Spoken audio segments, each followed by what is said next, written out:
আচ্ছা কোনসে আল্লাহ বড় না মানুষ বড়? ধরো গাদা, তুই কার হাতে কার জোড়া দেশ? কোড়ায় আল্লাহ আর কোড়ায় মানুষ।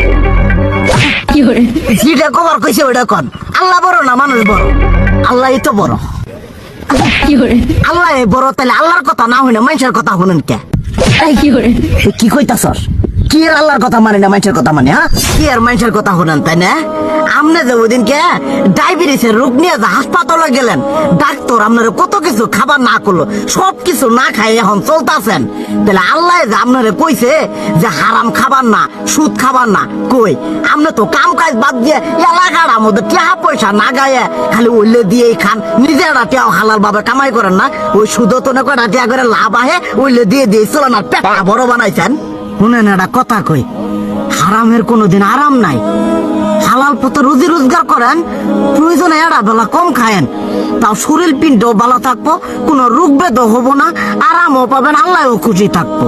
তুই আমার এইভাবে বুঝাবি আগে কইলি না কে? আসলে এই বিষয়টা তো আমি কখনো মাথায় এইভাবে নেই যে আমাদের কখনো ডাক্তার নিষেধ করলে ঠিকই আমরা নিষেধ মানি, কিন্তু উপর আল্লাহ যে কত কিছু নিষেধ করে দিয়ে সেটা মানি না।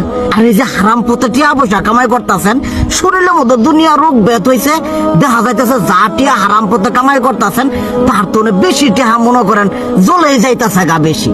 আজকের পর থেকে আমি আর এই হারাম সুদ খামো না, আমি হালাল পথে চলবো, হালাল টাকা পয়সা ইনকাম করবো। এতে করে যদি একবেলা কমও খাইতে হয় তবুও খামো, তবু আমি আর এই হারাম পথে চলবো না। আচ্ছা ঠিক আছে।